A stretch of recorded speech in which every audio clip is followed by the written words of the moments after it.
नमस्कार, आप देख रहे हैं भारत एक्सप्रेस और मैं हूं आपके साथ आंचल मित्तर। एनडीए ने उपराष्ट्रपति चुनाव के लिए अपना उम्मीदवार मैदान में उतार दिया है।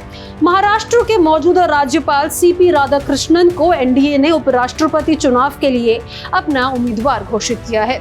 सीपी राधाकृष्णन का लंबा राजनीतिक करियर रहा है। वो बीजेपी से जुड़े हैं और कोयंबटूर से 2 बार सांसद रह चुके हैं। बीजेपी अध्यक्ष जेपी नड्डा ने कहा कि हम चाहते हैं कि अगले उपराष्ट्रपति का चुनाव सर्वसम्मति से हो।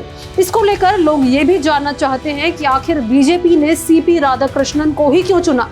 इसके पीछे का कारण भी हम आपको बताएंगे, लेकिन इससे पहले उनके बारे में कुछ ऐसी बातें बताते हैं जिसकी जानकारी ज्यादा लोगों के पास है ही नहीं। और इनमें एक और इंटरेस्टिंग फैक्ट है जिसे सुनकर शायद आप हैरान हो जाए, तो इस वीडियो में लास्ट तक जरूर बने रहिएगा।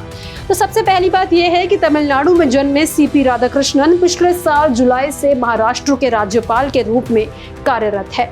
फिर दूसरी बात यह है कि 68 साल के राधाकृष्णन इससे पहले फरवरी 2023 से जुलाई 2024 तक झारखंड के राज्यपाल रह चुके हैं। उन्होंने मार्च और जुलाई 2024 के बीच तेलंगाना के राज्यपाल और पुडुचेरी के उपराज्यपाल का अतिरिक्त प्रभार भी संभाला है। फिर तीसरी बात है कि 2023 में झारखंड के राज्यपाल नियुक्त होने में पहली बार 4 महीनों के भीतर राधाकृष्णन ने राज्य के सभी 24 जिलों का दौरा किया। उन्होंने नागरिकों और जिलाधिकारियों से बातचीत की थी। फिर चौथी बात है कि वरिष्ठ बीजेपी नेता राधाकृष्णन कोयंबटूर से 2 बार लोकसभा के लिए चुने गए हैं और इससे पहले तमिलनाडु भाजपा के प्रदेश अध्यक्ष भी वो रह चुके हैं।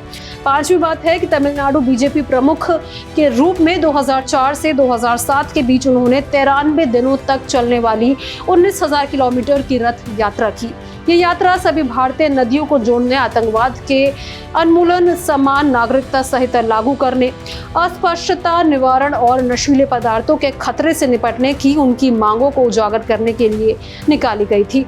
उन्होंने 2 और पदयात्राओं का नेतृत्व भी किया था। फिर छठी बात यह है कि 4 दशकों से अधिक के अनुभव के साथ राधाकृष्णन तमिलनाडु की राजनीति और सार्वजनिक जीवन में एक सम्मानित नाम है।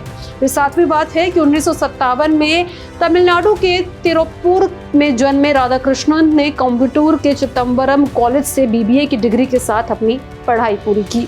फिर 8वीं बात है कि उत्साही खिलाड़ी राधाकृष्णन कॉलेज स्तर पर टेबल टेनिस के चैंपियन थे और लंबी दूरी के धावक थे। उन्हें क्रिकेट और वॉलीबॉल का भी शौक था। इसके अलावा सबसे इंटरेस्टिंग बात यह है कि जानकारी के अनुसार पेशे से बिजनेसमैन सीपी राधाकृष्णन करोड़ों रुपए की संपत्ति के मालिक है।